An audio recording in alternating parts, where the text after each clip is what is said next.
পাহাড় নাকি সমুদ্র। আমার তো সমুদ্র খুব বেশি পছন্দের।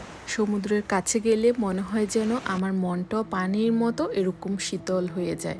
আর যদি সমুদ্রের ধারে বসে এরকম গরম গরম সিঙ্গারা খেতে খেতে সানসেট ভিউ দেখা যায়, তাহলে তো কথাই নেই। আসসালামু আলাইকুম, কেমন আছেন সবাই? আপনাদেরকে আরেকটি নতুন ব্লগে স্বাগত জানাই। অনেকদিন পর আপনাদের সঙ্গে একটি ব্লগ ভিডিও শেয়ার করছি। আপনাদের অনেকের হয়তো জানা আছে, কিছুদিন আগে আমেরিকার অনেক স্টেটে হিট ওয়ার্নিং চলছিল, কিন্তু তখন আমাদের স্টেটে অনেক বেশি ঠান্ডা পড়েছে, মানে প্রায় প্রতিদিনই বৃষ্টি হয়েছে। কিন্তু এই 2 দিন দেখলাম আমাদের এখানে আবার অনেক বেশি গরম পড়ছে।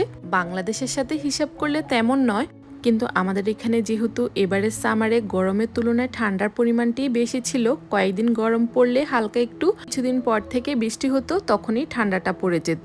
এই কারণে হঠাৎ করে গরম পড়াতে খুবই অসহ্য লাগছিল। আগের দিনে টেম্পারেচার ছিল 30 ডিগ্রি সেলসিয়াস, আজকের টেম্পারেচার 32 ডিগ্রি সেলসিয়াস। অন্যান্য সময় 32 ডিগ্রি সেলসিয়াস হলো এত বেশি গরম লাগে না, তবে এবার বেশি গরম লাগার কারণ হচ্ছে আমাদের বাংলাদেশে যে বৃষ্টি হওয়ার আগ মুহূর্তে একটি ভ্যাপসা গরম পড়ে, সেরকম গরমটা লাগার কারণে একটু বেশি অস্বস্তি লাগছে। আর যেহেতু মঙ্গলবার আর আপনাদের ভাইয়ের ছুটি থাকে, তাই ভাবলাম বিকালে একটু বাসা থেকে বের হওয়ার আগে ওকে পাঠিয়েছি মায়ুরিতে, সেটা আমার বাসা থেকে একটু খানিকটা দূরে। সেখানে গিয়েছে, একজন থেকে শুনেছি সেখানে নাকি বাংলাদেশি সিম এসেছে, সে খুশিতে আপনাদের ভাইয়াকে পাঠিয়েছি।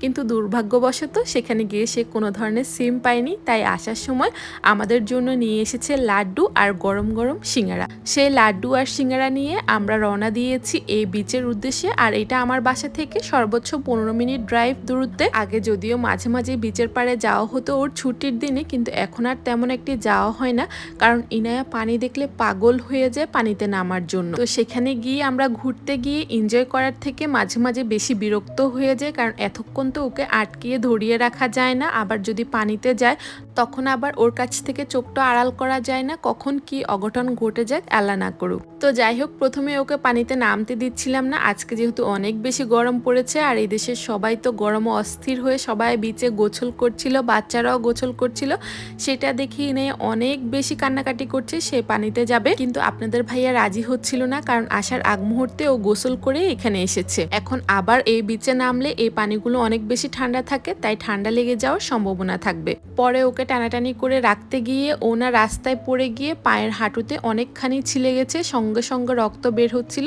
পরে কেয়ার করার বাপ মেয়ে এবার দুজন মিলে পানির কাছাকাছি যাচ্ছিল, সেটা আবার আমি একটু টুক করে ভিডিও করে নিলাম। মাশাল্লাহ এত সুন্দর লাগছে, সবাই কিন্তু আমার মেয়েটার জন্য মাশাল্লাহ বলতে ভুলবেন না। আর আমরা বিচে যাওয়ার জন্য বাসা থেকে বের হয়েছি 8টা বাজে, কারণ এত বেশি গরম পড়ছিল, বিচের পাড়েও কোনো বাতাস নেই, এত আগে গেলে আরো বেশি গরম লাগবে, সেজন্য একটু দেরি করে বের হয়েছি। আর যাওয়ার কিছুক্ষণের মাঝে দেখতে পেয়েছি এত সুন্দর সানসেট ভিউ।